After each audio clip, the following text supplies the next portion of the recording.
Thank you, Natalie. You know, it is nothing but a pleasure, nothing but a blessing to join this circle this evening. And when we do anything significant, anything in the Black world with Black folks, you know, it is our tradition that we call together the entire community, and that includes the folks who we cannot see, the spirit realm, the entities that animate us every day. And so I'd like to invite each of us to just join me, join us as we give thanks, first and foremost, to God Almighty. We say thank you, great God Almighty, for allowing us to gather here and now, together. We thank great God Almighty for just animating our lives in such a way that we had the good fortune and the focused will to show up in this virtual circle, because you know we didn't have to be here. We do thank you. We thank you, Abosun, Orishas, angels, great deities, and energies known by many names. We thank you for your presence. We acknowledge you in this moment. We thank you for walking with us and guiding us and protecting us. And even when we're not conscious of your presence, as you have not forgotten us in this moment, when we remember our traditions, we remember you. Even if not your name, we are pulled and led and guided along this pathway of literacy we've come to celebrate this evening. We, the descendants of the world's first readers and writers, we do acknowledge you. And great ancestors, oh, we do thank you. We acknowledge you and we invite your presence. You who have walked this earth before us. I'm talking about our mothers and aunties, our fathers and uncles, our grandparents, who fed us, literally and figuratively, who encouraged us, who taught us right from wrong, who taught us how to fight and when to fight. We want you who baked those pies that brought happiness. We thank you because you are in us. And so we come together and we don't forget any of our ancestors, those great national, international grandcestors, we might call them. We're talking about Marcus Garvey. And I want each of you in this moment, call out the name of that person who inspired, who inspires, and who animates your everyday. You know, the one that set you on the path to have you to be here this evening. Marcus Garvey, Fannie Lou Hamer, just call them out. Put them in the chat, as a matter of fact. Osaji Kwame Nkrumah, whoever it might be. Big and big, because there's no small ancestors. You know their names, right? Write them in the chat. Patrice Lumumba, Asa Hilliard, Dr. John Henry Clark, Dr. Yosef Ben Yakinen, Walter Rodney, all of them. Come on now, let's call in just all of the power that we are as descendants of a great, great lineage. And when we do that, we complete our circle. We say thank you, just thank you. That we get right now to acknowledge and celebrate and uplift present day keepers of our literary traditions. That we get to welcome Wade and Cheryl Hudson through the loving wisdom and generosity of Paul Coates, Black Classic Press. We are thankful that through all of that energy, we are brought here together this evening, and that we hold each and every member of the Just Us Books and the Black Classic Press family steady and strong. We're here to hold them steady and strong as they continue their sacred work, because we stand steady and strong behind them. And for this, we acknowledge and we say thank you for it all. Thank you. Thank you. We are here. We are invited. Amen. Ashe. Medasi.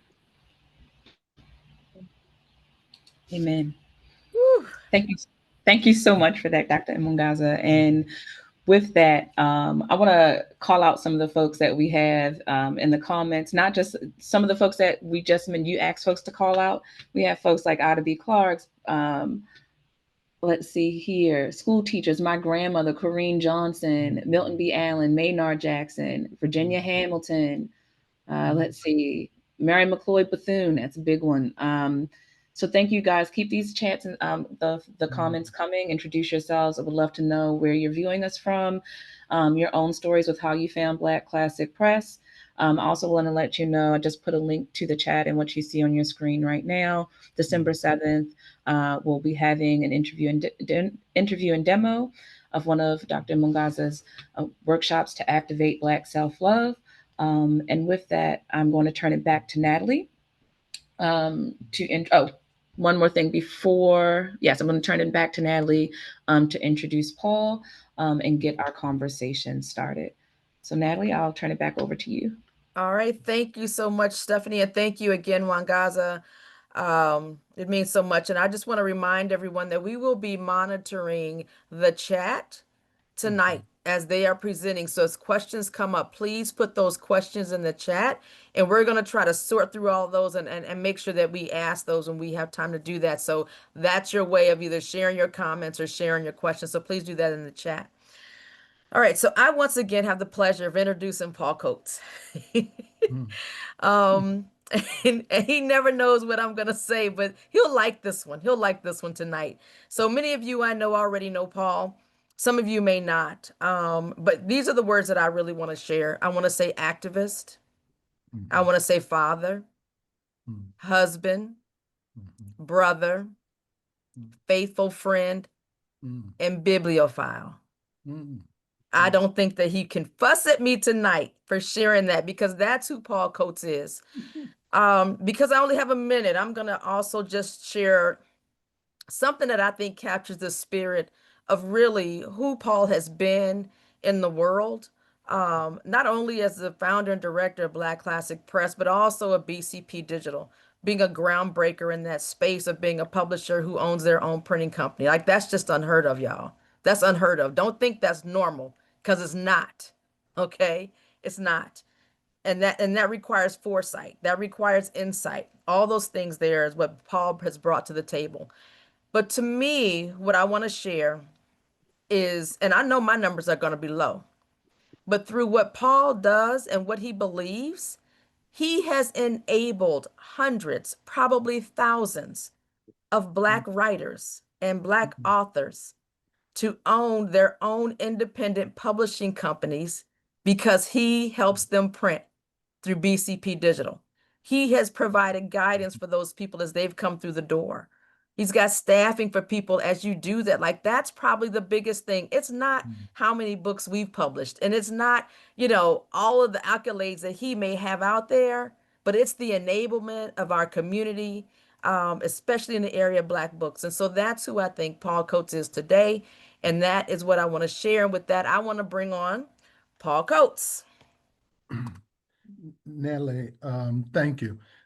And folks, look, first of all, I'm glad everyone is here on this call. This is going to be a wonderful and a really, really special call. I'm looking forward to it. Wade and Cheryl as a couple are my favorite couple to be with. And so we're going to enjoy our time tonight. We're going to have a good time, a good discussion. Before we begin, I just want to add, I was not expecting that from Natalie. Natalie and I worked together. We've worked together for the last 20 some odd years, and she's always quietly fussing at me. She I don't even know how to be with this person she described tonight, because she's given me so much credit, but I love it, and it's all good. And it's all true, Nat. Everything you said was true, so I agree.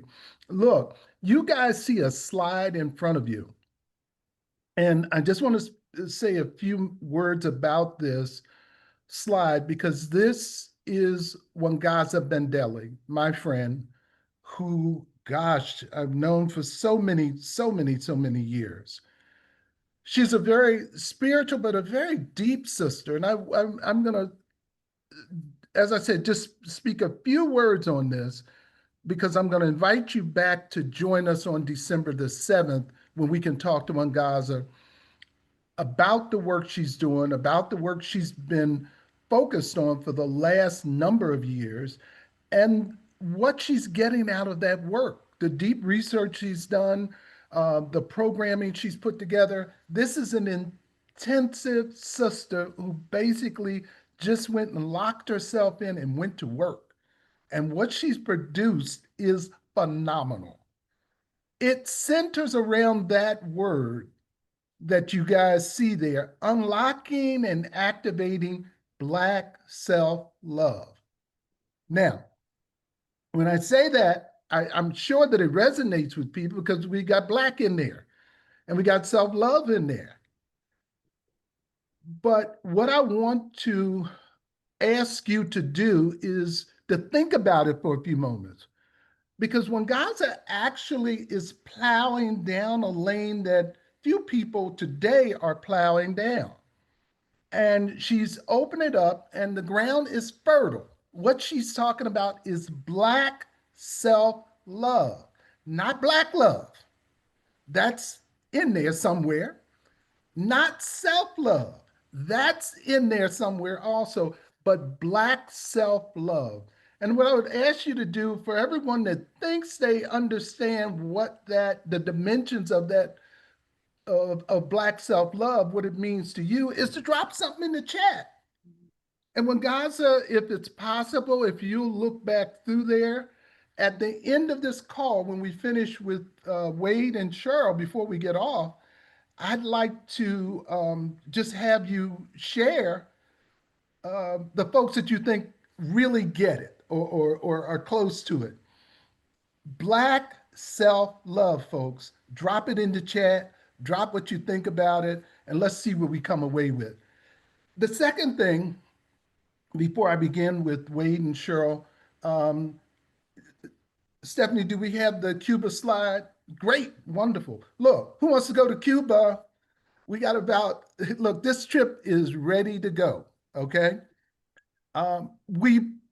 This is gonna be a small, very, very intimate people-to-people delegation. It's a Black publishing, Black writers, Black literary event that's coinciding with the Cuban Book Festival. I'm not gonna talk a lot about this now. There will be a link in the chat that you can hit that link and it'll carry you over and it'll give you some more details. And at the end of the conversation, when we finish up this evening, I will be available to talk with folks who are interested. If you got Cuba on your bucket list, you haven't gone, or if you've gone to Cuba and you just got to go back again, we'll be able to talk about it a little bit after this call. But I want to keep as much time as possible for Wade and Cheryl. So I'm saving this one until the end. Thank you, Stephanie. No problem. I just want to give a few shout outs to folks who have joined us again. Thank you so much for joining us this evening. Make sure that you, again, sign up for the newsletter at blackclassicbooks.com so you don't miss another night like this. We will continue this series in conversations with Legacy Black Publishing. Special shout out to Africa World Press, Red Sea Press and Kasahoon in the chat for sharing this the information about the evening tonight. Let's see, who else do we have in the chat here? Like I said, keep shouting you guys out, introducing yourselves in the chat and getting to know each other. Okay, we're going to start right into the discussion now. It is 6:18. We're well into our time at hand. So Paul, I'll turn it back over to you and you can go ahead and introduce us to Hudsons. Thank you.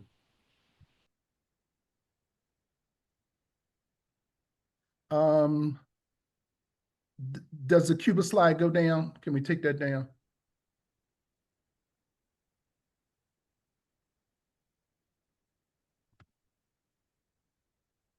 Okay. So while Stephanie is working on that, I want to move the conversation over to Wade and Cheryl Hudson of Just Us Books.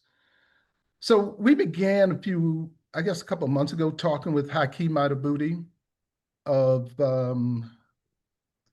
great, thank you.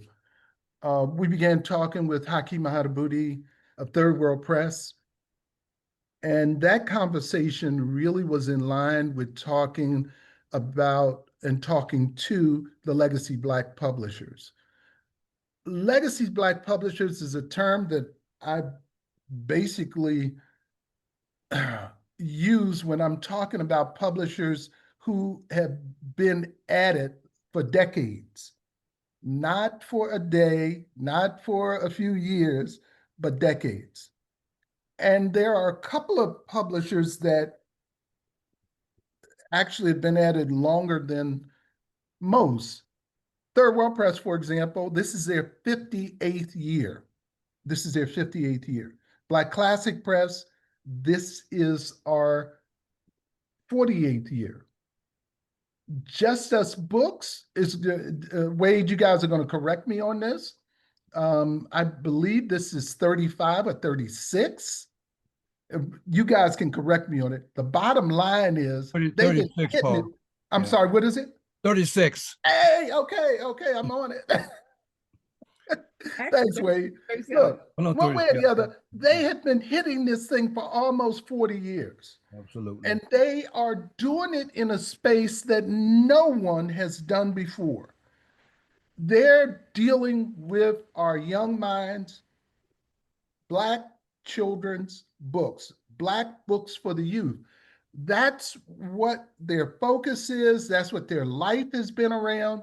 And they've touched so many, not only you guys touched so many of our youth, you've actually touched the youth who are now grown, okay? and some of the grown ones, because I know you've worked with the greats, some of the grown ones that you've impressed and touched over the years is what we want to get into tonight.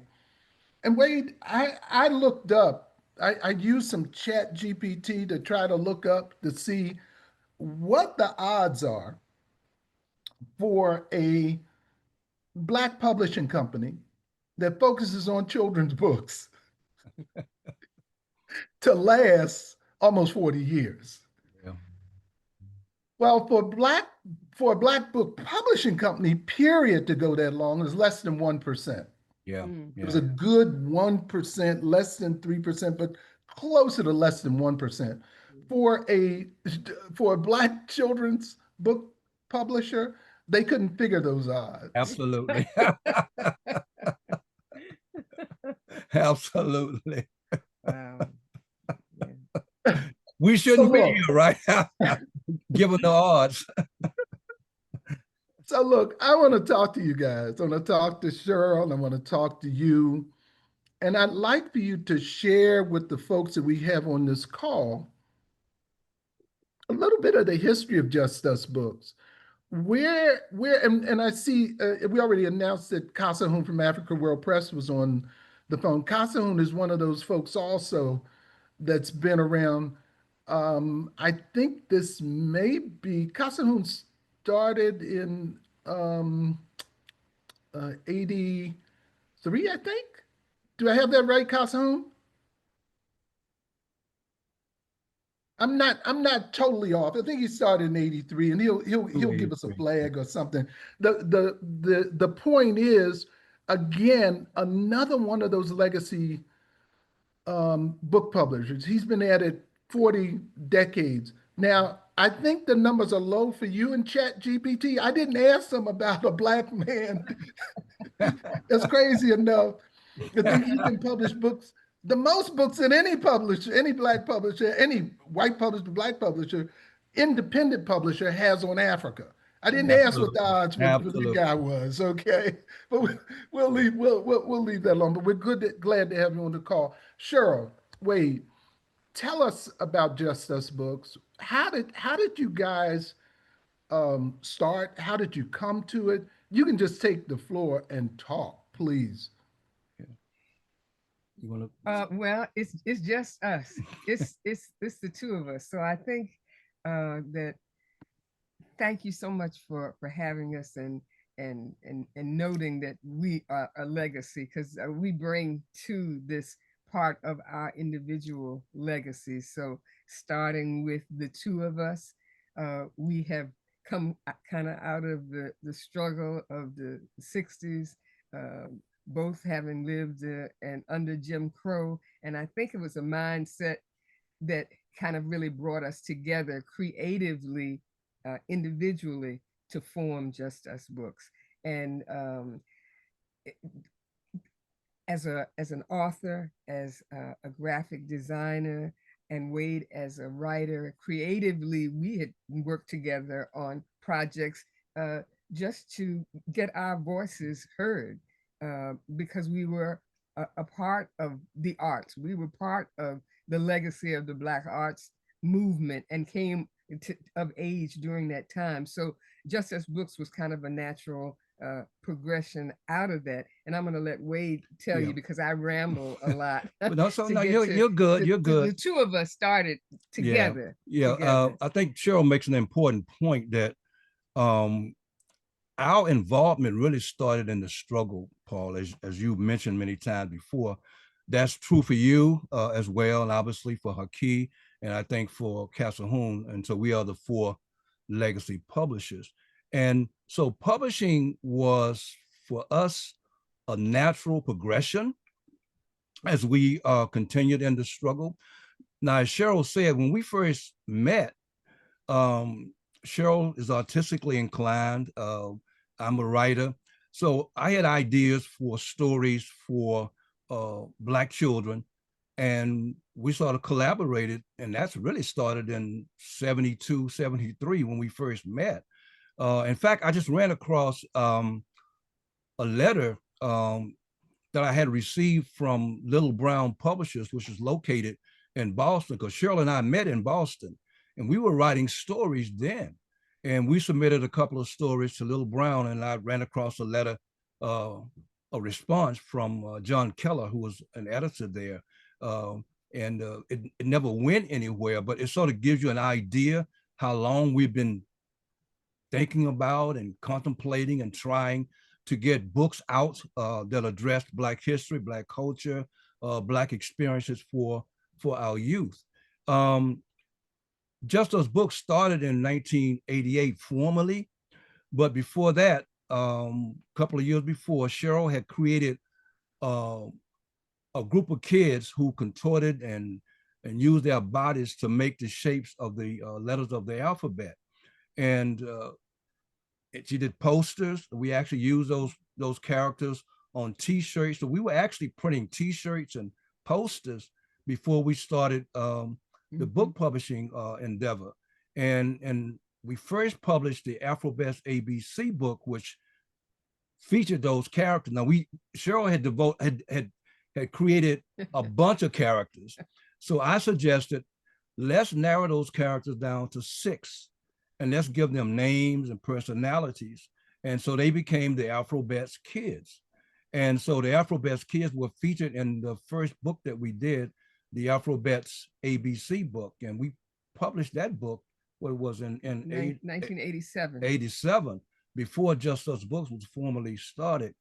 And Paul, we printed 5,000 copies of that book. And within a few months, it had sold.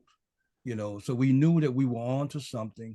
And then we moved from the ABC book to the 1, 2, 3 book, again, using the same characters. And we followed that up with the Book of Black Heroes.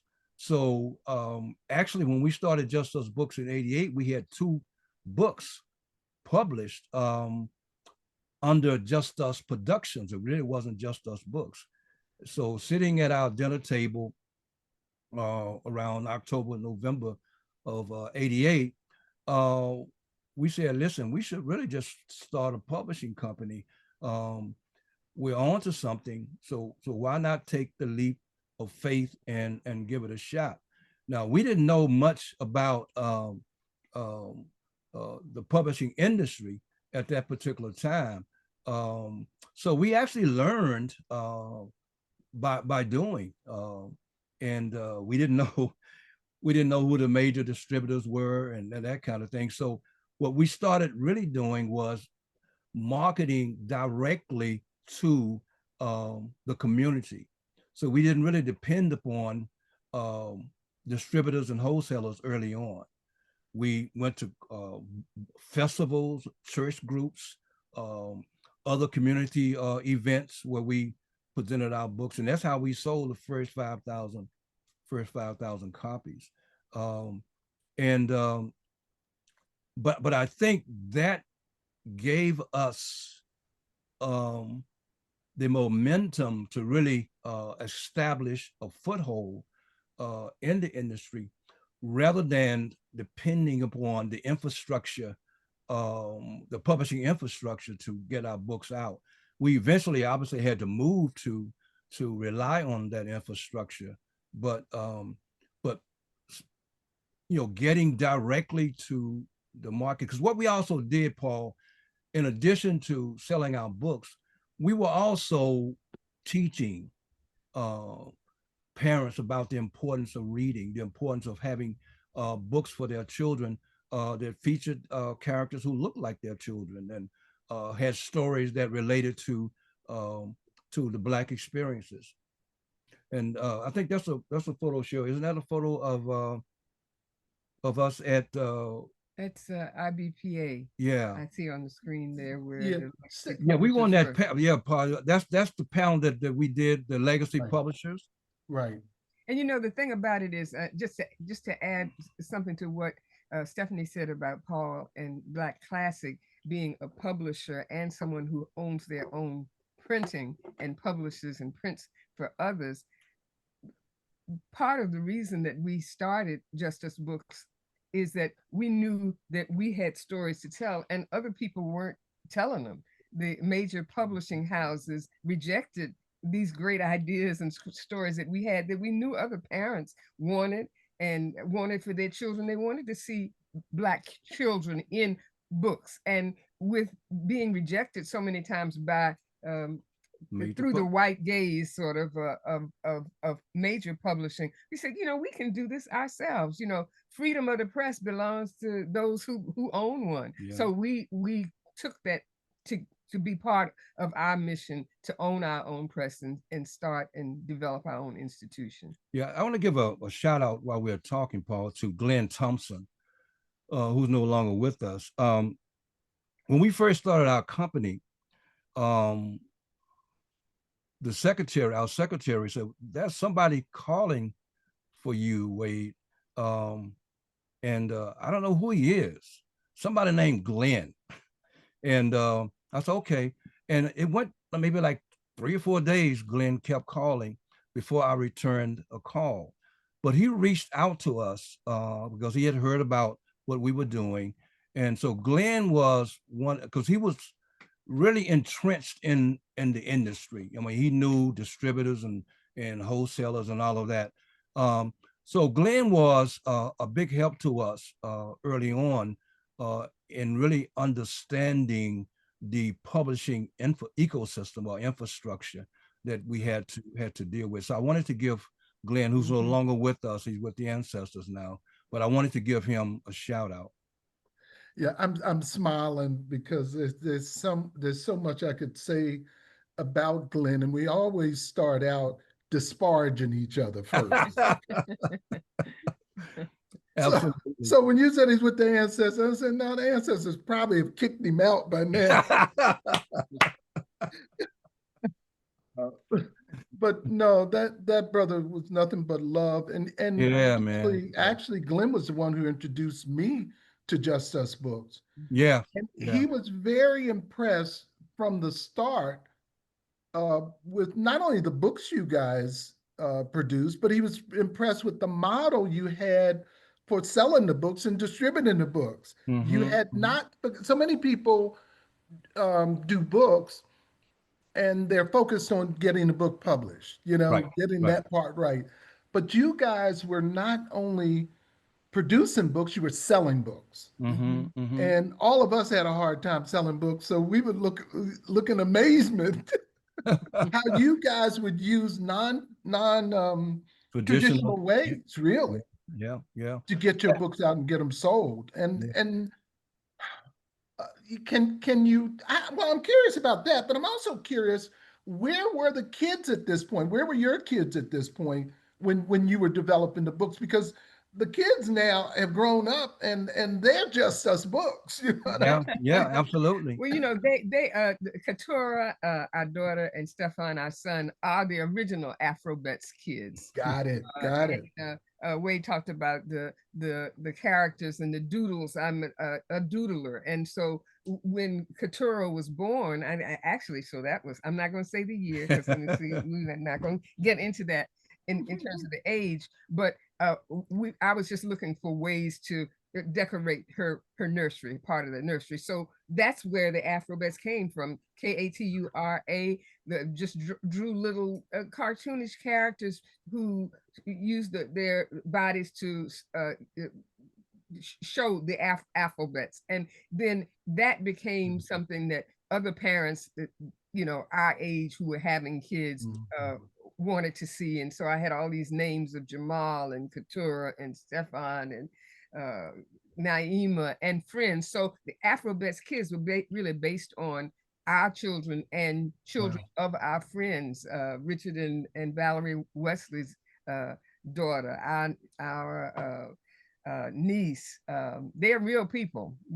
So I think being grounded in an Afrocentric kind of mindset reminded us that in terms of building a publishing company, that you start with the building blocks of literacy, you start with the building blocks of education, and we built on that from the alphabet, and then spelling words of the alphabet, and then spelling names of people in Black heroes through the AFRO-BETS. And that formed a kind of foundation of how we kind of grew into that and marketing. And because we had been not really exposed to or knowing anything about the distribution, we had to kind of create ourselves and create a model of Afrocentric publishing for ourselves. And I think too, Paul, in addition to using non-traditional ways of marketing, we looked to utilize Black media too, and the Black press. We got a lot of articles placed in Black newspapers specifically, but also New York Times did a story on us. We were featured in Essence magazine.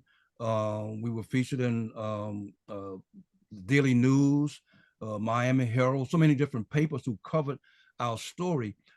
I think what we, in addition to being a publisher of books, we also position ourselves as a sort of a ministry, as with a couple with a vision to make a difference through our books.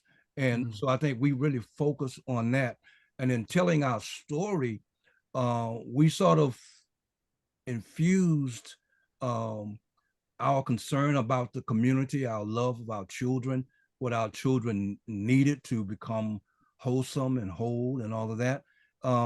So we sort of branded ourselves that way. And I think added to that, maybe it's because we were children of the struggle. We did not really take no for an answer. So we went to major distributors. We went to Kmart and places like that and pitched our books. And we got some of our books there. Toys R Us, doing that in the 90s, had a planogram called Books Are Us. We got our books placed there. And we were actually the first publishing company to place our books, I believe, with Toys R Us's Books Are Us.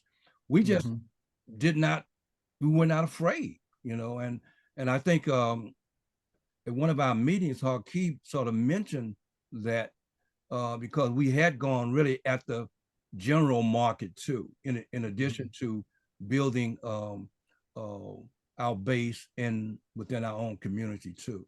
Right. So one of the things you guys, how many books have you published at this point? How many titles? 50s. I mean, it's in the 70s. Yeah, in the 90s, about 70. Okay, that's under Just Us. You mean yeah. At some point, we have a little over 100, but we've also a little over 100. Okay, we also done partnerships though. Yeah, this was a part of our model. We've done partnerships with Scholastic. We've done, I don't know, maybe 16 to 18 books with them. We've partnered with Pingham Random House, but always with the intention and the dedication to keep Just Us Books going as an institution. So Wade, I'm going to bring us back over to the stuff you guys are doing today, because even today you are bringing innovation, I would say, to as a publisher and as publishing companies. But let me take you back. So those, and I also want to make clear, I may not have the right words and I may not be saying the right words, but I think I would come up with a word more than Cheryl being artistically inclined. She's a badass artist. Yes, she is, and designer, Paul. And designer. Yeah. Cheryl, do you have any of your quilts nearby? Do you have any? I mean, can someone bring you a quilt or something? You don't have to show it now, but before we get off, you gotta show these folks. I'll bring something. We gotta show these folks what an artistically inclined Black person does. Yeah. Because by your standard, I am nowhere near inclined, okay? Yeah, no. I am just nowhere near inclined. But look, wait, I want to take us back. You guys did your early books, your first books, right? Mm-hmm. And that was what Cheryl put together, what you and the two of you wrote. I'm just curious, it didn't take that long, or did it take long for you to draw other children's authors to Just Us Books? Because you began working with some of the legends in Black book publishing. They all respected the work you guys were doing. And can you talk about some of that experience or that part of Just Us work, please? Well, I think the third or the first picture book that we published was Bright Eyes, Brown Skin.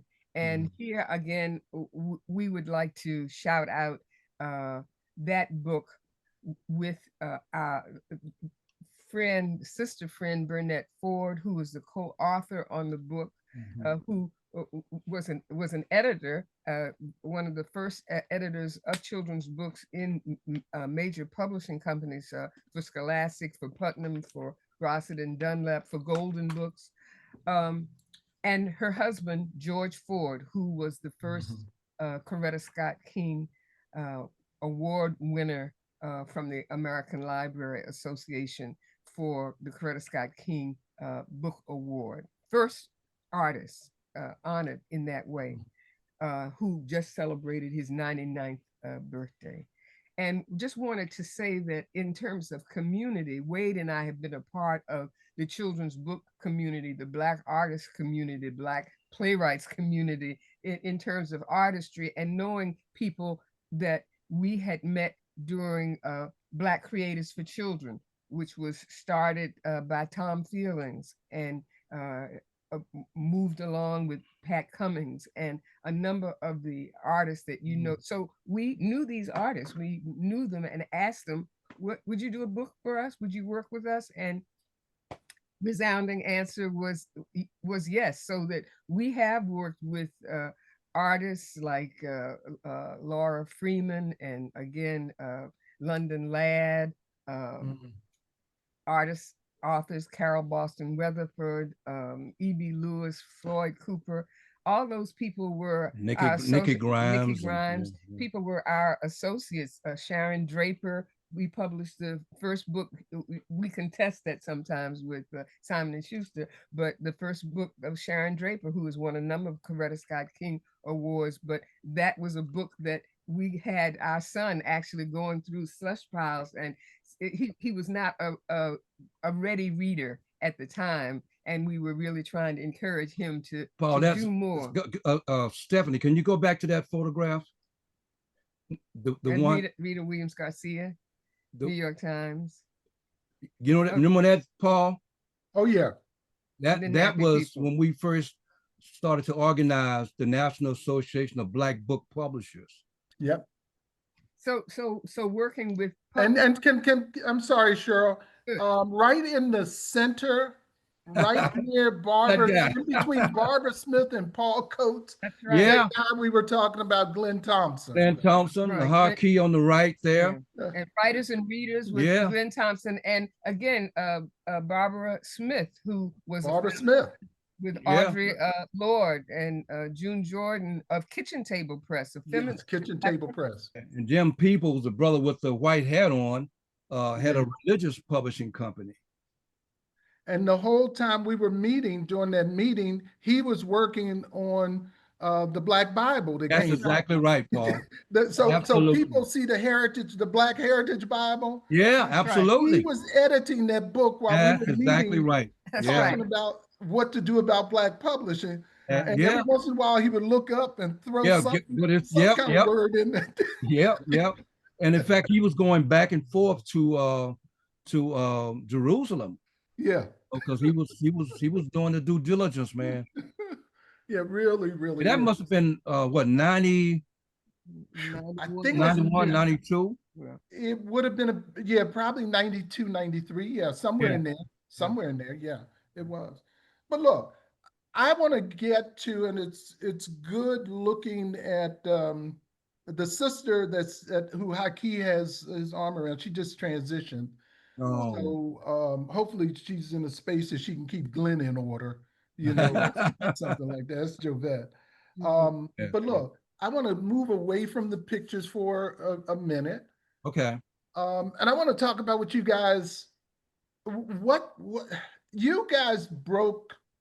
You did a lot to break open the publishing of Black children's books, not only for the authors, but just widening that space and making that space wider. You did this with Just Us. You continue to do it, just maintaining the legacy of Just Us and keeping Just Us books out there. Along the way, though, you didn't, I shouldn't say you didn't. What you did was some of the stuff that you talked about, Wade, you entered into various alliances with other publishers. Yes. So you're not only publishing the books from Just Us Books, you're publishing books to other publishers. Yes. Cheryl, you're designing books for other publishers. You're writing books. Both of you guys are writing books. Your career as writers have expanded as you've continued to publish. Absolutely. That's fascinating. And I don't know, again, if we have, we don't have another example of Black publishers doing what you guys have done and in the space of what you've done. Can you talk about that part of the history of Just Us and that part of you guys?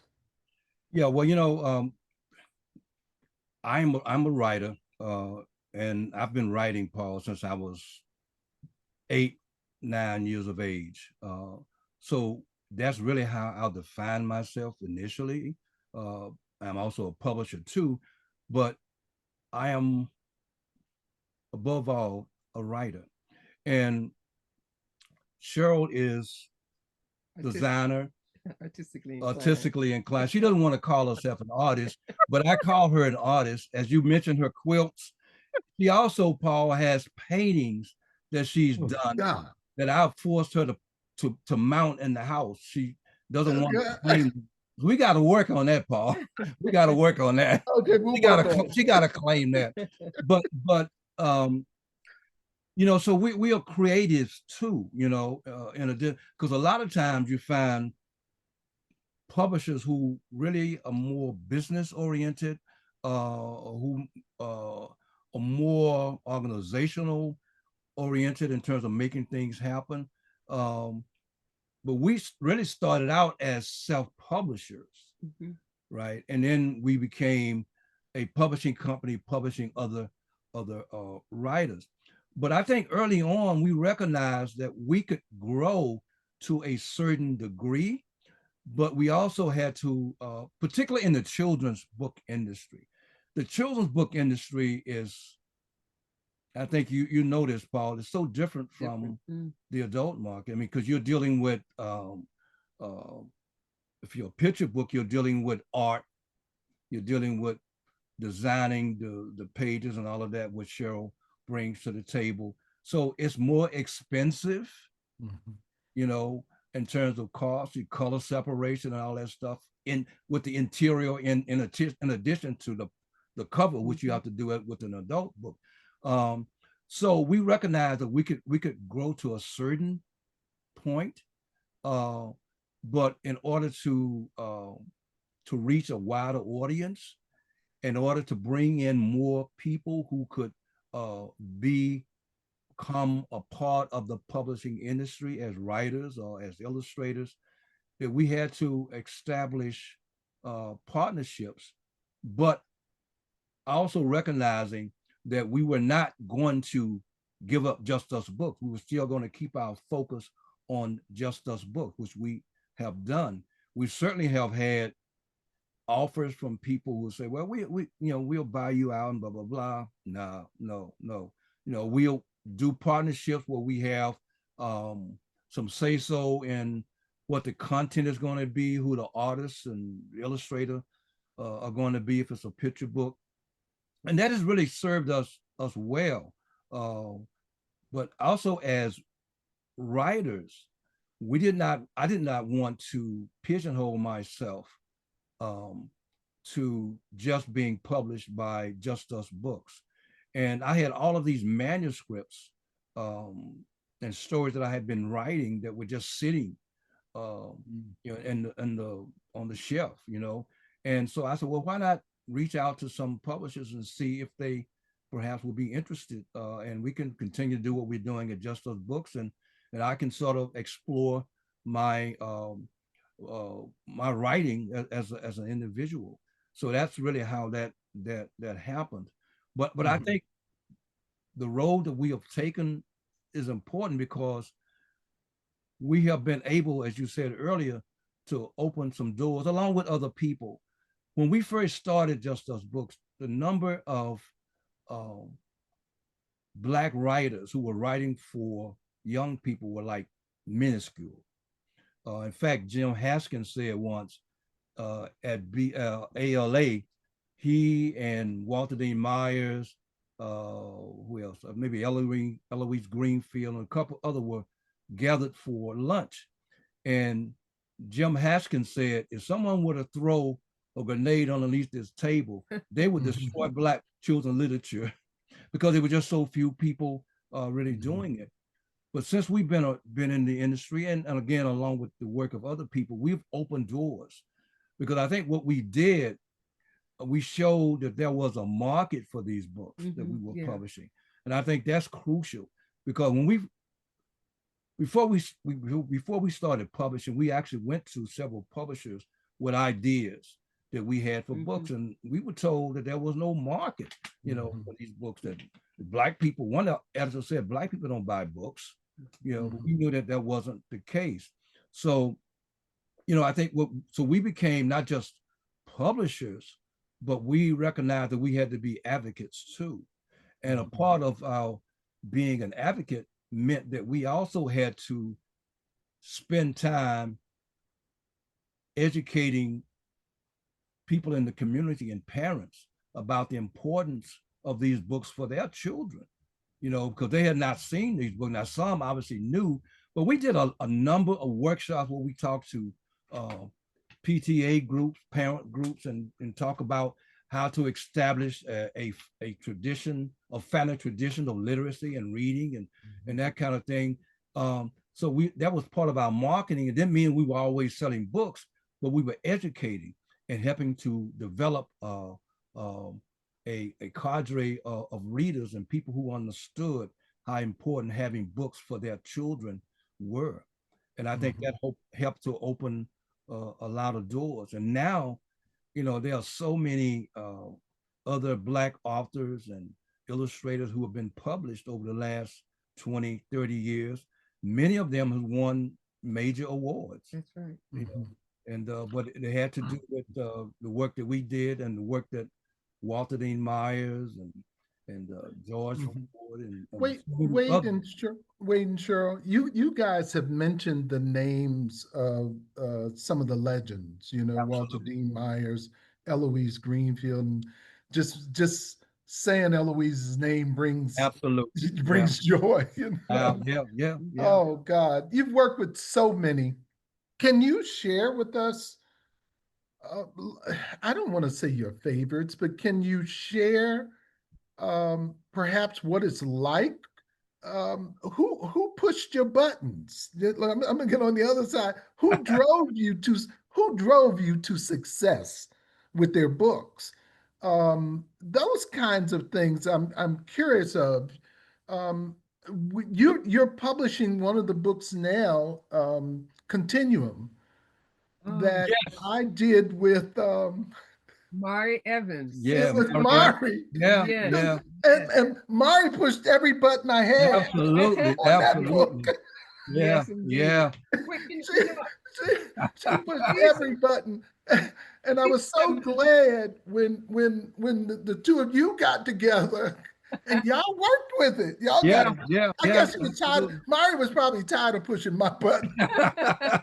but you know, Mari is such an inspiration. That She woman is. She's beautiful. I love Mari. Yeah. I love her. artist, she was a jewelry She maker, was. Yeah. fashionista. She her love of Black women, of sisterhood. Yes. She Yes. edited and put together a collection. I think it was with Toni Morrison in the early 70s, a collection of Black women writers. Mhm. She knew everybody, and she was such a fine poet. And She was. I Yeah. loved her work from the Yep. 60s and from Broadside. And she had self-published books. Actually, Mari did 3 books with us. We did a reprint Sankofa of her book, Singing Black, Singing Black. which Yeah. was originally she published her self-published.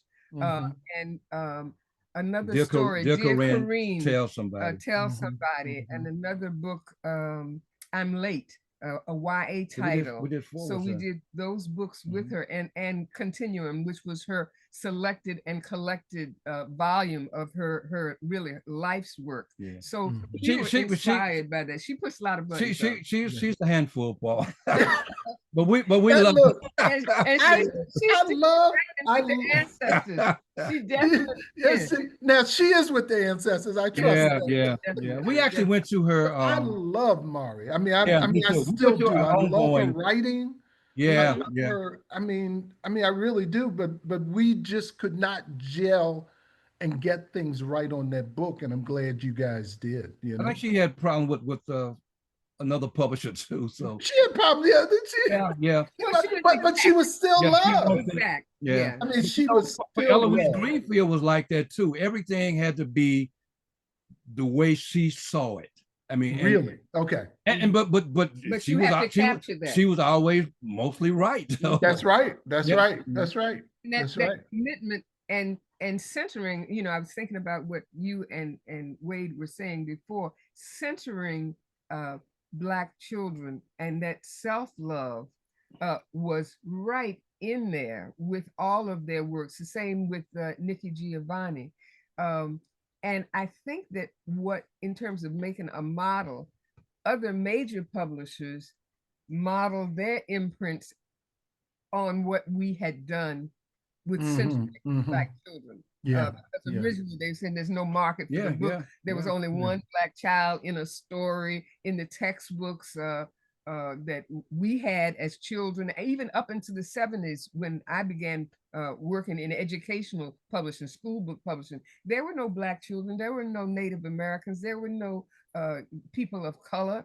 And we had to, color them in because everybody in the story was white. So I think that was like a major shift in terms of our saying, no, the Black child can be and that book can stand on its own with the Black child. And being unapologetic about unapologetic. it. So George Ford, who illustrated a book, the Best Time of the Day, I think, It's just a story about a little boy who comes home at the best time of the day when he meets his daddy Wow. coming home. Right. So that's a Black child, and that's a story, and that's Black history, but it's really centered on that child itself and that child's experience and relationship to his family and the world. Are there any other, I'm curious, and I'm going to switch over a little bit because I'm curious about, and Cheryl, did you put a call in for that quilt? I'm For gonna one of them? For one of them? I'm gonna make a trip. She's to gonna the take a other little room. break and get Okay, okay, okay. All right, cool. Oh, there's Katura. Yeah, she has. Oh, wow, wow. That's Harriet Tubman. That's Harriet Tubman. Many Thank you. thousands gone. Yeah. Okay, Yeah. good. Hey, Katura, how you doing? Thank you. And she's one of my patrons. Oh, got it. A couple of collections there. Oh, that's so wonderful. Thank you. Look, so I want to switch over a little bit with you guys. I'm back. You are definitely the pathfinders. You definitely have cleared the way for a black publishing company focusing on children's books. You guys are it. There are any number of folks who are out there today who are doing children's books, a lot of them. They're mainly doing like one book or two books, but I've seen some good books. Yeah. I'm curious, are you guys, who is coming up? Is there any other companies, children's book companies that you're looking at the work that you're admiring that are coming up behind you? Do we have a model after you for Not children's book publishing?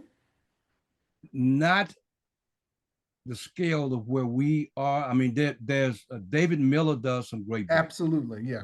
And I know he prints with you. Yeah. I think I did a flap response to one of his books. I think what was Charles Drew. yeah, one of the story. books. Anyway, I did a blurb for him. But he does some wonderful books. He does great stuff. But what's really happening, Paul, is although it's changing now, major publishers has started to do imprints aimed at publishing Black books or books by people of color. With what's going on now with Trump and censorship and the push against Black history and marginalizing people again, more so again. I think major publishers are sort of moving away from that. They don't say that. Okay. You look at what's being acquired now. I know some friends of ours, and I don't want to call names, some friends of ours who had imprints with major publishers have been let go. So the major publishers, man, as you know, Paul, they deal with trends and what they see as perceived as making money for them. And once they feel they're not making money the way they would like to, they move on to something else. But there have been a few imprints that were publishing some really good work. But they were imprints. But they were imprints, not independently owned. So and when we're saying imprints, we're talking about these are actually all major publishers. Yeah, subsidiaries of major publishers. Absolutely, so absolutely. It's like major publishers are using this effort at publishing books to access a particular market. Absolutely.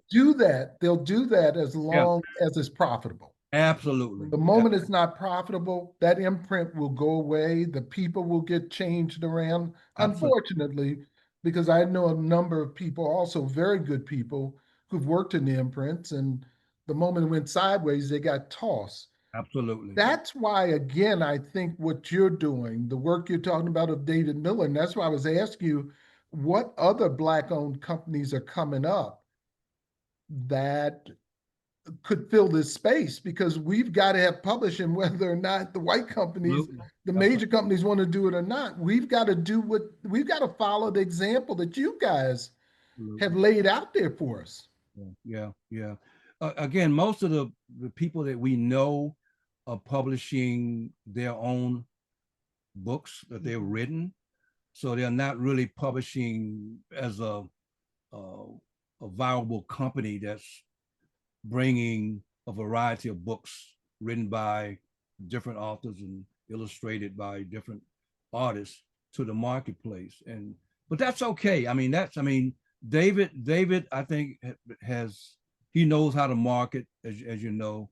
He's connected to school systems and different community programs. So he sells his books fairly well, I think, because I see him around a lot. I think maybe he has what, 3 books now, 4, maybe 3. I think David may have as many as 5 or 6 books. Okay, yeah. He's done David. out, right?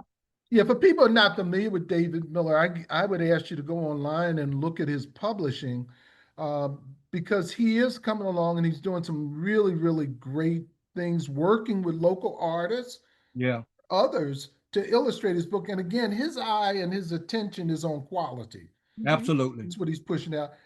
With that in mind, do you have suggestions for people who might want to publish, might want to start publishing, and that's on whatever level they're on? Maybe they want to self-publish the book. Maybe they want to start a publishing company. I'm just curious, from your insight, what would you have to share with somebody on this call that loves children's books and wants to get it out? What would you tell them? Yeah, I would, Paul, first of all, I would say, do your due diligence. Really try to understand the market. We did not do a business plan early on. We did later, with a couple year or two. It's important to do a business plan. If you intend to try to establish a viable company over a period of time, and the business plan should probably be maybe for 5 years. I think what a business plan does, it forces you to really look at how you're going to do what you plan to do, and examine ways that you're going to get to where you want to get to. And you can Google,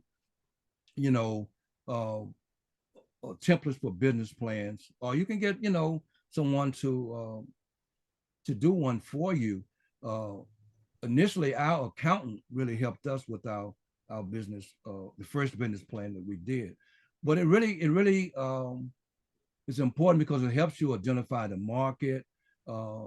It helps you to, once you get a book, because there are a lot of people who publish a book or a few books, and they get them in their garage or their basement, and they're just there. So we get calls all the time. How can I published my first book and I got 2,000 copies and blah, blah, blah. It's kind of late. Once you get the books, I'm not saying you cannot sell them, but as you know, the way the industry works, a lot of the promotion and marketing takes place before a book is actually released. So by the time the book comes out, it really should be positioned in the marketplace, getting reviews, having made contact with the distributors and wholesalers and bookstores who know their book is coming, and maybe hopefully place pre-orders before the book is actually printed. And if you can get pre-orders for a book, it helps to inform how many books you want printed. But part of the thing that I just want to add this, you asked the question, Paul, about what if somebody wants to get published, to start their own publishing company. I think they got to have a love for the book, and love for learning, and love for children, so that those stories are gonna resonate. The business part of it is the hard part. You got to have a heart for children too. So I mean, I know that's not going to necessarily help anybody to start a publishing company, but it's a lot. we want people to know that it's a lot of work. It's a lot Yeah. of work, and it takes Mhm. a lot of time And I think too, and a commitment. Paul, as you probably can attest, and Cassahoon as well, who's on with us. Um, Book publishing, man, is not a high profit margin business. Mhm. So if you're looking to make a lot of money or get rich, that is the wrong reason for starting. That's in my assessment. Mhm. That is the wrong reason for starting a book publishing company. As Cheryl said, Mhm. you really have to love what you're doing, and you know, and for us, we wanted to make a difference through our books, Mhm. and having our publishing company and producing books was our way of continuing Mhm. our participation in the struggle for uh, freedom, equality, and all those things that Mhm. we lifted up when we were growing up as youngsters. Wait, I'm gonna ask that we take a break here. Okay. It'll be a real quick break. This is a commercial break. Okay. Sure. It's a commercial break. Look, Stephanie, I know we probably have Just Us Books in the chat where folks can go, but I'm gonna ask people on the call. This is for people on the call. You probably have heard enough. You're on this call because you love Black books and you love the conversations about Black books. What I'm going to ask you to do is take a commitment to support Just Us Books. I know we have a package, and Steph, I'm curious about is that the link? Can we put a link in the chat, please? Yes, So, I'll put a link in it now. okay, great. You should have it on your screen as Look, well. It's the books that look, started it all. it doesn't matter whether you take advantage of the package or what it is, go on the site and purchase a book. Please do that. Please do that. These folks have worked, like this discussion is saying, almost 40 years. And I think to ask people on the call to show deference and respect by purchasing a book is not a big ask at all. I don't think I did that when I was on with IKEA. I wasn't even thinking about it. But look, I think it's just a real appropriate way that we could show deference and respect. And with that, if we can make sure it's in the chat and make sure folks get to it, that's enough of the commercial. Wade, I'm done with the commercial. Okay. Yeah, I want to add this, Paul, because I think this is important for us. Um, our faith has really been important to us, and also in addition to our faith, um, the support that we've gotten. We mentioned some of the icons of children's book publishing, like Walter Dean Myers and Eloise Greenfield and who else? Floyd Cooper. Leo and Diane Then I Dillon. mean, these people supported us and Yeah. encouraged us when we first started out, because Yes. they were being published, but they were being published by white companies. Mm-hmm. Here we were, a black company starting up and trying to compete in the marketplace with Scholastic and Random House, and yeah, as you know, you're fighting for shelf space and Right. stores and all of that. So we got a lot of encouragement from those icons. In fact, Jim Haskins, who probably wrote close to 100 books during his lifetime before he went on to join the Ancestors. He met with us and he gave us the rights to 3 of his books, Mm-hmm. and as a way to support us. I mean, as you're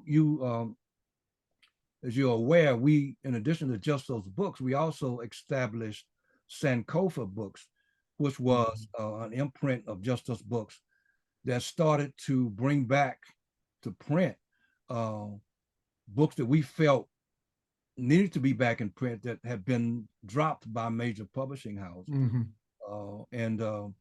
So sort of following your lead, Paul, which you Mm. Black Classic Press, we were doing with with children's books. And Mhm. so yeah, I mean it's you know, we gotten when we first started, man, we did a lot of direct mail kind of That was way before the internet. before the internet and all that. Right. We did direct mail to sororities, to churches, and we got a lot of support through that that old way of marketing. And sometimes we would get letters from people who would just thank us for doing what we were doing, you know. And so we got a lot of encouragement, you know, from the community as well. And I think that's important to share. Wade, I'm going to ask Steph, can we take that graphic down? And I'm going to go off. I think I'm off a little bit here, Steph. So I asked you to, I know you're managing. I asked you to bear with me. Do we have questions for Wade and Cheryl in the chat? Like I could go on like this all night with them. Okay. Yes. Because So look, we have some this questions. is what we do anyway. Okay. So We do have some questions and comments, and just for a bit of an energy check for our viewers and participants on the call, if you just want to give us a thumbs up, if you're energized and still ready to go, again, put your comments, especially your questions for Paul or the Hudsons in the chat. We're collecting them. And so whenever you guys get an opportunity, we'll go ahead and start listing those questions, Paul. okay, good. Yeah. So wait, we're just going to continue on. Can you and Steph, you can break in at whatever point, okay? Whatever Yeah, point. well, you guys can continue your conversation, and we can take questions in about 10 minutes or so. Yep. All right. Or earlier if we wanted to go that way. That's cool. Wade, can we talk about your books, the books you're writing? Why are you writing them? And Cheryl, can we talk about what you've done fairly recently, I guess? And I know you've done these in partnerships with Just Us, but can we talk about the books, the motivation around them? Wait, you go first. I go first. You go Okay. first. I would love to talk about. See, I knew I could get you. I knew I could get you. You don't want to do that artist thing, but you're ready to talk. I knew it. Actually, I'm gonna show this book. Okay. Spirituals, and I'm gonna do an artist thing in a minute. Ooh. Okay, in a minute. I just have to run in another room. As we grew up Black. Absolutely, obviously. And in the church. And part of that experience is Black music and spirituals. And I have always loved spirituals. So, you know, why not talk about that love of, and so I wrote a poem, you know, when I hear spirituals. I'm going to read a minute. Okay. I read a minute. And this is illustrated by the fantastic London Lad. Okay. Beautiful illustrator. When I hear spirituals, sometimes a big, full feeling grows in my chest. My heart pounds so fast and so hard, seems like it will overshadow the sounds of the beautiful songs. Over my head, I hear music in the air. Over my head, I hear music in the air. All right. Over my head, I hear music in the air. There must be a God. Amen. All right. All right. Now, okay. I'm ready to go to church with you too. So what we know is that our words and our faith and our culture grew out of that whole experience of coming from the mother country and being enslaved. And there's just so much history in that. And what I wanted to do as a poem is to somehow capture a child's experience of that music, and how so much of the contemporary music that we have today is built on those stories, our stories, Black folks' stories. So the book is just a kind of history, a emotional connection that a little girl has to spirituals, but throughout the book itself, you have the actual words of the songs that take you through the cotton fields, that take you through the praise houses, that take you through wading in the water, that take you through being a motherless child. You know, spirituals speak to something tender and gentle and reverent inside of me. So that's Black history. And that's what we hope to achieve in our books and what we've always done. So this is a book that's published by another publishing house. And it's a book that we would have published ourselves. And I think that's the difference in sometimes in terms of imprints, the books that we have done with other publishers, our books that we would have published just us books. So is it all right? That's good. Oh no, that's perfect. That's perfect. You got the art thing going on, got the writing, The got the singing thing going on. No, Wade ain't going nowhere. All right, all right. Yeah, my Paul, I have written. And Wade, can excuse me just one moment. Stephanie or Natalie, you have Kelly Lyons on Oh, wow. Can you get her, Kelly? I'm going to ask you questions after we talk with Wade. Can you open up her mic so she can respond in a few? Yep, one moment. I asked her to start her camera, and yeah, we'll give her some time. Maybe she got to get herself together. Hey, Kelly. Hey, Kelly. Hi. And Katura had her hand up too. right. Okay, cool. I just have my hand up because I wanted to recognize Kelly and also Eleanor Tate on the line. Eleanor's there. Oh, yeah. Eleanor's on the line. Wonderful. Thank you, Katura. Wait, I'm sorry. Go ahead. You I've written over the last, I guess, 3 years or so, 5 books. The first one was my memoir about growing up in Louisiana during the 1950s and 60s. And I followed that up with several picture books.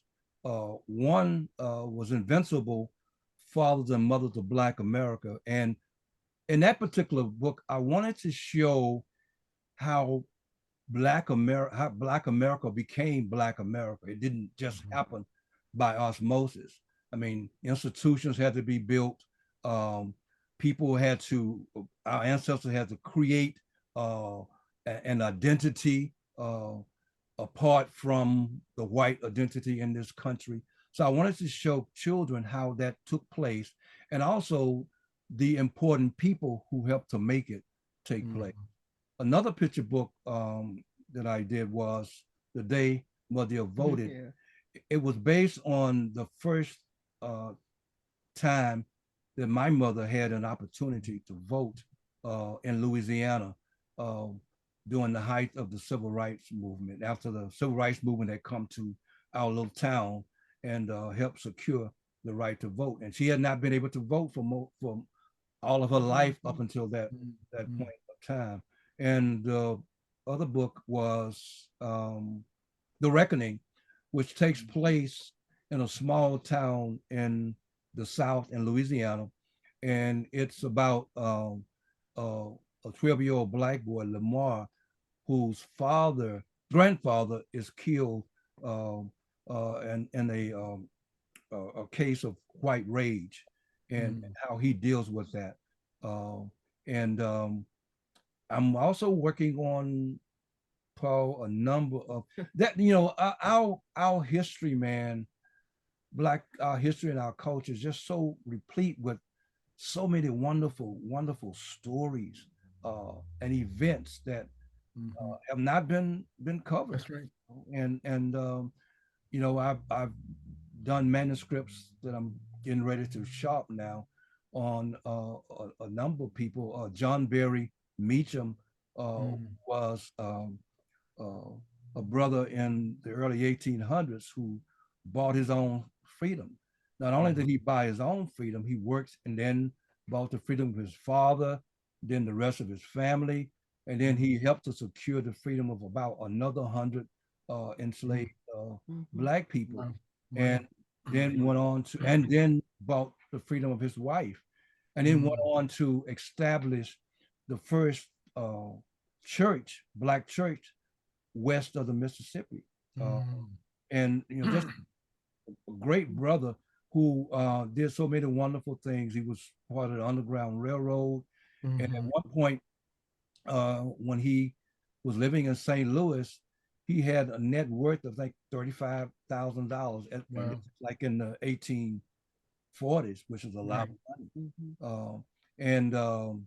What's his name? I'm also doing a manuscript on Kurt Flood, who a baseball player who gave up his career to test the free agency clause of baseball, which really kept baseball players segregated to the white owners.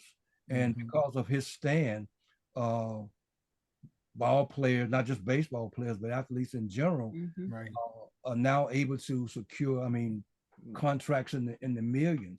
But he gave up his career fighting for that right. And very few people know who he is, and just people like that I'm really writing about, and I'm sort of spurred on by this push by these right-wing folks and folks who don't want our history to be known. I'm rather than being discouraged by it, and I know that publishing companies are going to not want to acquire these kinds of manuscripts, which is why Justice Books is important.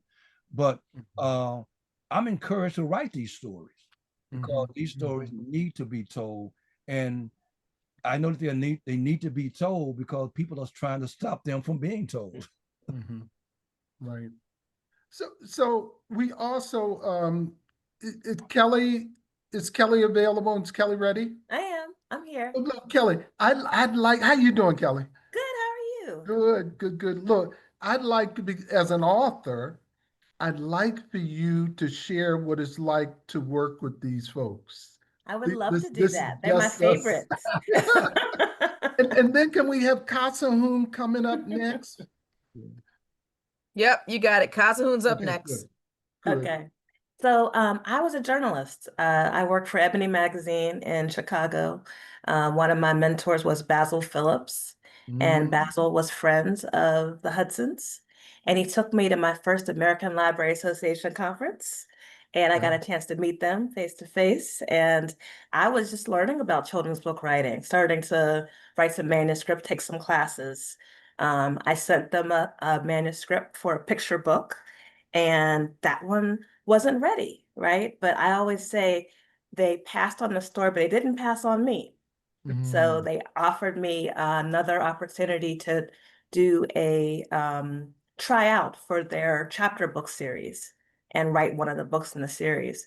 And I got the chance to write about a character, Eddie Delaney, part of the Neat series. And then my dream was to have published a picture book. And I had the honor as a journalist of going to the Million Man March. And when I was there, along with, the patchwork of men everywhere, there were a few little girls. And I thought, what if a little girl is a storyteller of all of the, wonderful men who came on that day? And so I wrote this story, 1 Million Men and Me, and said it to them, and they bought it. And they didn't just buy it, they invested in the story. They invested in me to a way that still stands out, 21 years in as a children's book author. The level of care, the level of excellence, the kindness, the nurturing, the encouragement, the community building, the setting of, how you move through this space and what we owe to each other as Black creators, what we owe to those whose shoulders that we stand on. All of that I learned from them. So I am so grateful and so honored to, have them as we, many of us call them our literary mom and dad. So, Katora and Stefan are my brother and sister in the, art and craft of creating books for kids. But I think, when I moved from Ebony, I came to Raleigh where I live, and I worked for the News and Observer as a feature writer. At the time, it was considered a writer's paper because I had a sensibility for giving writers space, kind of caring for writer. And I would say that Just Us Books is a writer's publisher because they are creators themselves. They know what it means to, entrust something that you've put your heart and your soul into, and to kind of safeguard it and give it the best care and make sure that it is going out into the world and connecting with the kids who we serve. So like and a just short story about that, when Million Men and Me came out, they did a writing contest where kids could write in about their fathers and father figures and get prizes. They gave me money for a launch party. I got to have a, launch at a, actually the historically Black library here, Richard B. Harrison Library. Right. They made posters of the cover. They sent me to ALA, American Library Association. They sent me to Book Expo. I've since worked with Penguin and HarperCollins and other places. They haven't done all that for me. I'm just saying. Right? So, I just hold them in the highest regard, and see them as griots, kind of, telling us the story of, who has sacrificed for us to be here, and with, kind of loving hearts and with kindness guiding us, in those steps. And I would also, since we have on the call, I want to also shout out Eleanor E. Tate, who was also a mentor of mine and was so kind. And I actually, when I moved to Raleigh, how I learned about her was because her bio was on the Just Us Book site. And I saw that she was in my area. So I reached out to her, and she met me at the library, and we got to know each other, and she also helped. So I think just being in the space with people like you, Brother Paul, and with the Hudsons, and with Brother Hakeem Madabuti, just, knowing that it's so important, and the power that we have in creating our own institutions, creating our own stories, modeling for kids, that if you don't see yourself in the book, write yourself into one. So yeah, thank you for the space and time to talk about people who I love. Thank you. Kelly, thank you. Thank you. And it's really, really good to see you. You too.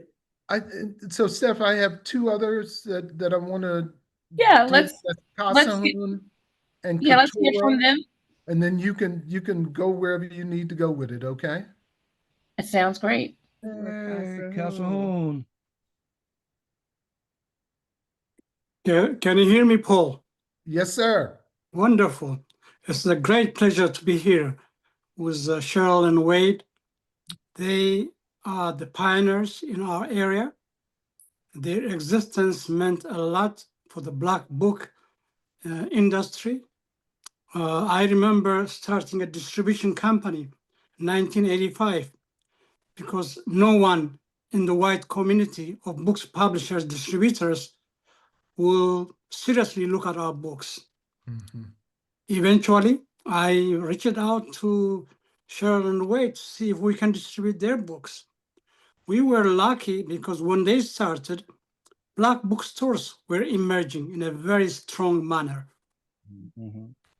Stores like Shrines of the Black Madonna in Detroit, almost literally every day, we'll get an order for 100 or 200 copies of different copies from Just Us Books. And it was a pleasure to ship them out, to see them sold and being reordered. SO1 in California did a marvelous job with those children's books. So to supply Black distributors and Black bookstores with books that are essential for our community was really a value-added thing to being a publisher as well. So Cheryl and Wade made a difference, and they continue to make a difference, and I really appreciate them. Thank you. Carson, thank you, and we like your haircut, okay? Thank you. Tora, Hello. No. how you doing? I'm good. Do you have a question for me, Brother Paul? I Paul. absolutely do not have any question for you. I just want you, as the resident daughter up in that place,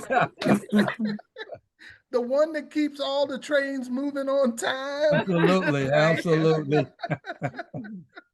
I told Natalie, I said, oh no, I don't need any screen time. I'm just in the chat keeping things moving. I'm behind the scenes. But I wanted to come back because I pressed the off button by mistake. And so I don't know if you all got a chance to see the quilt. So this is the quilt that's sitting behind me in my dining room. I actually have 1, 2, 3, probably 4 quilts in my home. So what does it mean that not only your mother is a person of some talent, you know? She has some talent. That's what they telling me, you know what I mean? But look, you've got your mom and your dad engaged in an enterprise that has been there for the major part of your life. You've worked in it. Your uncles have worked with you because that's the thing I forgot now. This is really family up in this piece. I mean, real family up in this piece. What does it mean for you as a young person coming up to have that experience? That's an interesting question because I don't really know anything else. I'm thinking, like you said, most of my life, there was this institution, this business. So I talked to one of my friends, Mabel Stoll. I forgot her last name now because she's married. This was one of our first jobs. We learned how to use a fax machine in junior high school.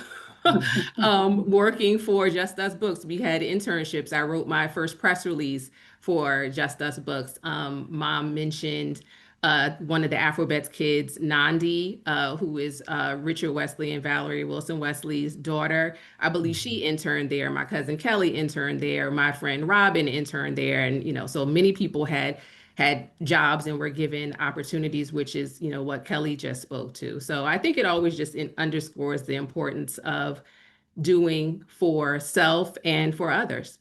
Mm-hmm. Yeah, this is that's a beautiful way to look at it, and that is to say this is normal. This is to work in this institution, to do the work that you're doing, which I don't think is normal because I've worked with you before, and you go at things. You go at things. What does that mean? Like it means like you got the energy of your mother and your father all up inside you. And when you release it, you just get focused and you do what there is to do. And so I just want to acknowledge you as being a part of that extended generation, that generation that will extend Just Us Books. And just thank you for being equipped and being on this call and being able to share with us. Thank you. Yeah, thank you. What would we be without Katura? Yeah. And the other one. And Stefan too. Here's Stefan. Is Stefan around? Yeah, I do not know. Okay. Yeah. But he does a lot of the covers and the design of some of the books. Photography, yeah. Websites. Right. Well, the graphic you've been showing, he designed that. Got it. Motion. Steph, you got some other stuff in the chat? Yeah, so I'm going to start off with a question from Charles Taylor. And he wants, you want to say shout out to Charles? No, Charles, we've known, if this is the same person that I'm thinking about, we've known Charles since the early 90s. Yeah. Mm-hmm.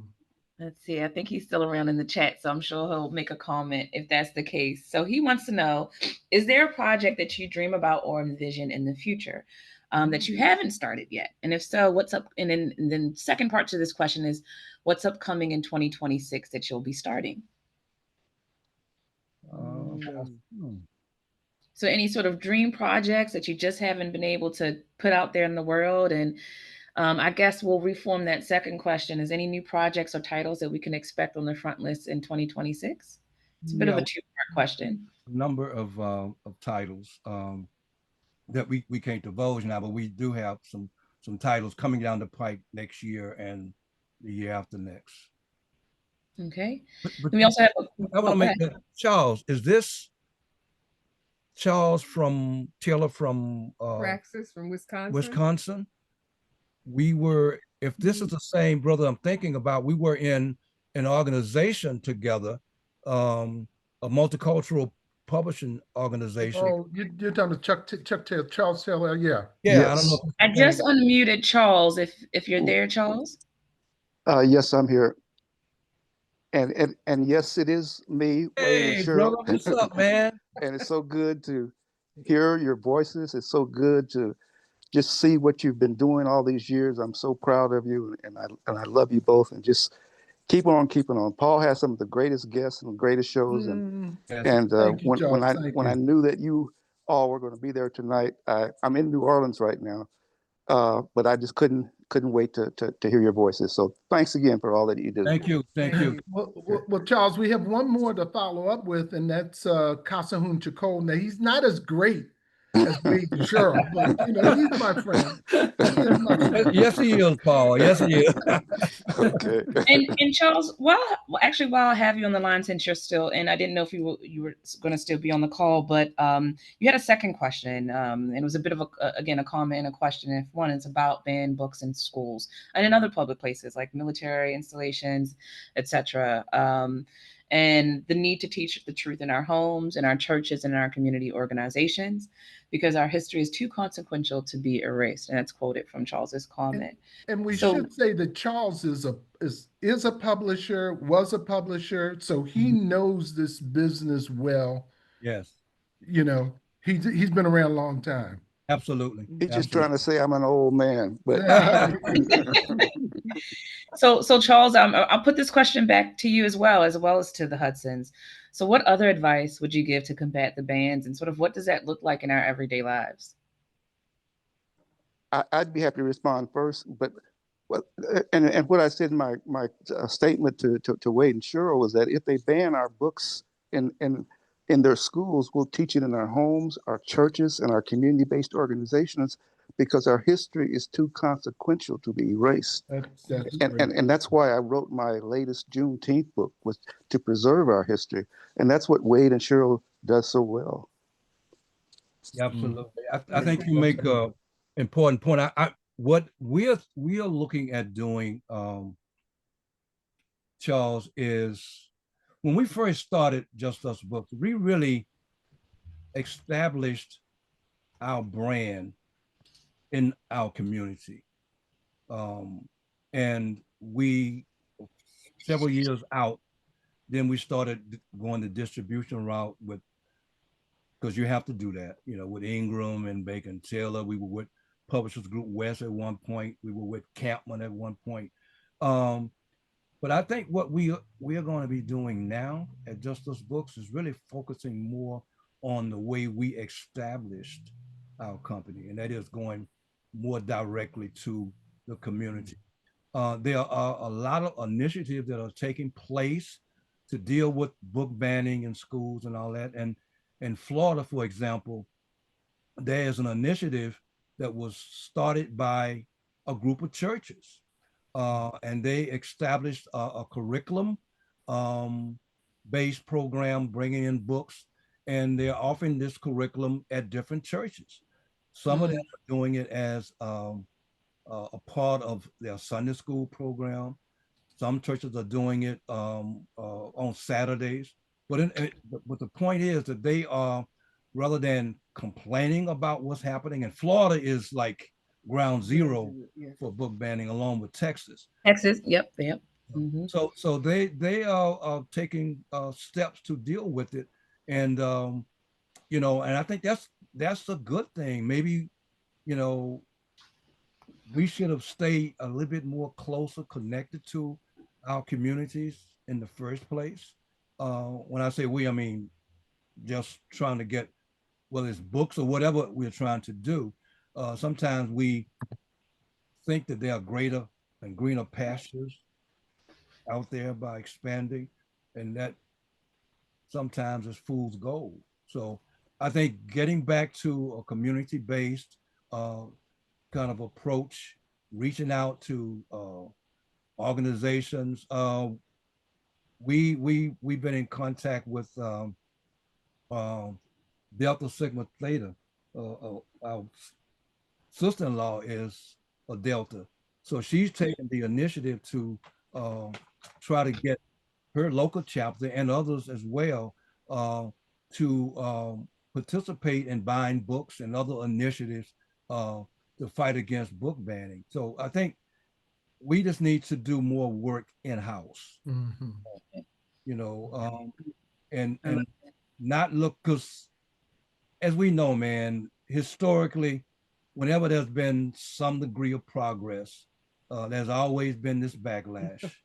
And that's historical. We should have anticipated that and probably had some plans in place to deal with it. But again, I think we need to just go back to our roots, man, and our people. All right. Next, I'm actually going to take a question from one of our team members. There are a lot of publishers and those who are publishing adjacent on the call, and a lot of our questions point to those types of questions. So, Natalie, I'm going to let you ask your question that you put, that you posed in the chat for us. Thank you so much. And first of all, let me acknowledge, since we're doing that today, I want to acknowledge Troy Johnson, who's also on the call. He is the founder of AALBC, African American Literary Book Club. I think that they've put your information in the chat because we can have our books, but Troy is like jamming on the book selling stuff. He is like, he's got it done. So I don't want to let Troy go like unacknowledged, because we also need to acknowledge each other, not only just the books that we do. True. So my question is this for you guys. AI is the big question, is the big conversation right now. And being in graphic design myself, you know, there's lots of things around, from creating characters to creating stories. A, how do you all feel about this? And B, what are you all doing in the AI world? Because we've been told there's no getting around it. Well, yeah, I'm just shaking my head. AI is a monster. I mean, it's a tool. It has great potential for spreading information, disseminating information, but I worry about it in terms of the monetization of it and use of it, because opening up these models and training tools is basically stealing original property, intellectual property from authors and illustrators. So I have really mixed feelings. I know it's inevitable. It's everywhere. You know, you go online or you make a Zoom call and AI is offering to help you with your Zoom visit, and you haven't even signed in yet. You know, it's everywhere. It's on your email, and there's value in it, but I think we need to approach it. We have actually committed to not use AI illustrated illustrations or renderings from authors that we are working with currently on some upcoming projects. And that's a part of their contract, that we will not be generating artwork, cover artwork, or anything for their specific writings that are AI generated. That's a step and a principle that we have ourselves, because we want to support the originators of the artwork, rather than someone who's memeing it, miming it, and misusing it.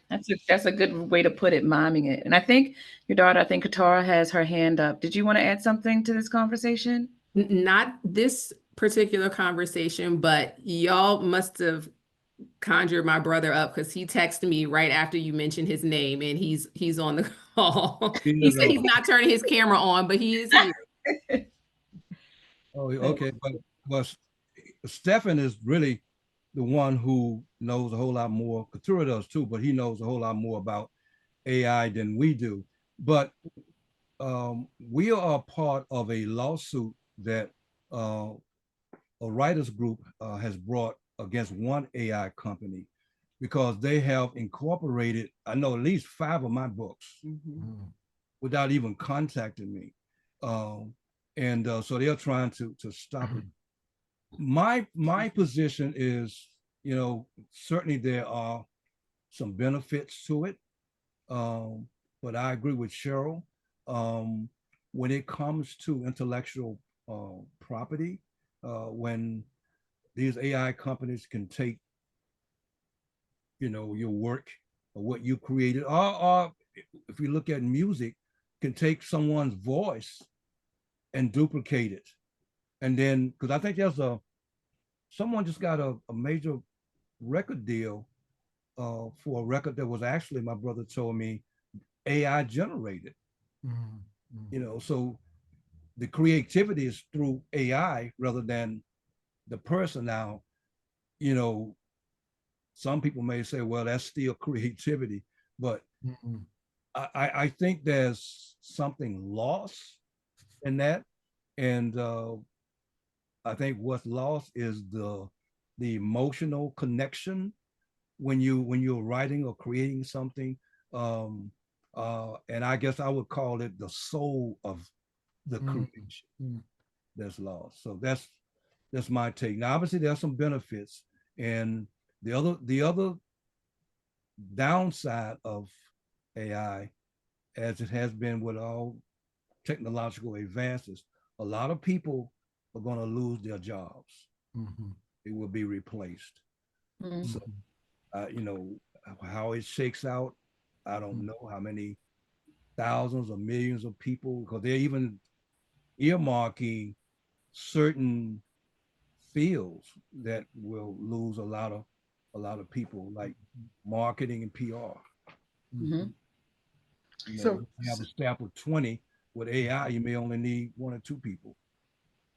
That's true. So Steph, can we do this? I know we're like up against our time. We have about another 10 minutes here. Can I ask Wangaza if she has seen in the chat a great definition of Black self-love? And if not, can she expand on that for a minute? And then we can come right back to Wade and Cheryl to close out. And then Mungaza, if you need some help, I can read through some of the comments we've been tracking. Just let me know. Okay, I appreciate that. So actually, definition of Black self-love. I would be remiss if I didn't first start by saying we are living in this moment a definition of Black self. This is exemplary, right up here, right now. All right, because you don't engage in the kind of conversation, the life's work, if you don't love yourself the way that you clearly do. So I'm not gonna go off on a tangent. I'm gonna stay on my task, and I'm gonna get back to this chat. Okay. So there were a couple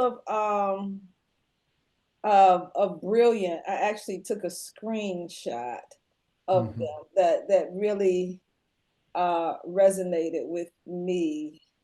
Leona M. wrote toward a definite Black self-love. She said, shedding the weight of past doubts, insecurities, and self-sabotaging beliefs, stepping into a life that affirms my commitment to live authentically, guided by my deepest truths and highest aspirations. And this was apparently adapted from something done by Dr. Sirius and Dr. Marty Brown as recent as April 2024. Okay. Yeah, that was rich. That certainly for me is getting to the bones of it, to the emotional aspect of it. And then there was another one written by Mary Steinbach. She said, activating self-love, doing what you want and what you will to bring out only the best in self and all Black people of the diaspora in words, deeds, and actions. And so, I appreciate just the thinking and the feeling that went into rendering these representations of Black self-love. because they point to what I intend to do and working towards, and that is giving us a reference point, a way to start our day, each day, a reference point for who we will be, how we're going to walk on this earth, how we're going to interact with other Black people, who we will be to ourselves, because we just, like loving who we are. And there's a way of being that we are. Y'all remember when y'all was in love, okay? The first love, okay? Couldn't get enough of that person, wanted to be in their presence. Well, there is an opportunity for us to turn that kind of loving attention to ourselves and treat ourselves similarly. And so that's just, I have a working definition that has a little more to do with, it's a little more succinct. I would define self-love, Black self-love, particularly the way we do it and the work that I'm up to, is it's a manner of self-love that renders people who identify as Black authentically attracted to themselves, experiencing and manifesting. So you feeling and you giving, that calling and responding, giving yourself and experiencing deep respect and regard and endearment for yourself and others who identify as Black. So we're talking about a caliber of Black self-love. We looking at the run slow motion, like through the fields, back to yourself, into your own arms. That's what we're up to. And that's what we'll be talking about on the 7th when we come together. So I hope you all will join us. Looking forward to the conversation, looking forward to sharing with you, not only conceptually, but there's a digital course that I've created that actually is intended to do those things that I said. That's what I want to add in. So Sis is not just talking about Black self-love, y'all. Sis has created a whole universe, a whole platform, a whole course that you can take literally, that anyone can take. A family can take it, an individual can take it and use it in their home and use it in their everyday life. The beautiful thing about this, though, is that it's a way of manifesting love and enriching yourself and enriching us all as a people, all at the same time. This sister has been working seriously on this. Okay, she done put her life work into it, her energies into it, and we're going to talk about it on the 7th. Okay, I'll be there. Okay, Wade and Cheryl. If I can add one more thing, Paul. Oh, sure. This is just a quick, because I don't want everybody to hear this, but just everybody to hear this. With the course, there's a fee for the course, and we're structuring it in such a way as it can become a fundraiser for an individual or for an organization. So it's a win-win opportunity. I'll stop there. And we're going to run through that. We're going to do a demo in that course when we get together on the 7th. I won't have as much to say then. I'm going to sit back and be in my learning mood, okay? And I'm just looking forward to it because you put so much work into it, and I admire the work and the brilliance that you've brought to it, Wangaza. So I'm looking forward to that, okay? Thank you. Wade and Cheryl, we're coming up on the time. We have just a few more minutes to close out, and with everyone's permission on the call, we're just going to go over long enough to allow Wade and Cheryl to finish out. And then people, after Wade and Cheryl finish, this call will conclude and people can stay on if you want to talk with me about Cuba. Thank you. So Wade and Cheryl, you guys take it home, as they say, Well, Paul, I think it's important, and whenever I do this, you sort of defer. It's important, man, for us to recognize the role that you have played over the years to bring us together. Since we first met you, that's been your clarion call, coming together as a group. I mean, sometimes you can get sort of busy trying to take care of your own business or your own institution. And you certainly have your own business and institution to deal with, but you also take time to bring others together, man. And I really appreciate that. And whenever we applaud you for that, we want you to accept it because it's Okay, I accept it. coming Can from we go on? Can we go on to something else? because no one else is really doing that, Paul. So that's important what you do, and it's important. Thank you, Wade. To recognize it. You know? It's Thank you, important brother. for all of us to recognize it in terms of being a part of this village, which is an ecosystem of publishing, because we have stories, all of us. When I say we, I'm talking about the collective we. I'm talking about everybody who's joined us online, all of our authors, all of our illustrators who are part of what's necessary for us to have both that Black self-love, which defines us. It really does. I mean, it's love that brings us all together, and so that we will stay together, so that we will be a people from the diaspora that can tell our stories, so that we do have history in spite of the censorship, and in spite of the calls to erase us, to de-live us. It's a major thing. So this freedom of the press is a part of what we do. And again, we applaud you and thank you. Thank you, guys. Brother Paul. Yeah. Thank you, guys. Thank you both. And really, still we rise. And still we rise. Really appreciate the work you guys are doing. For folks on the call, if you haven't ordered from Just Us Book, please take the time to order. Get as many people as you can. The holidays are coming. Let's support Just Us Books as they've supported us. And I thank everyone for being on the call. Again, for folks who want to stay on the call. We're not letting new people onto the call. If you're on the call, it's good. Other than that, I'm going to thank everyone, really everyone, for being on this call and sharing with us and with Just Us Books. So thank you. And the call is complete. Thank you, Wade. Thank you.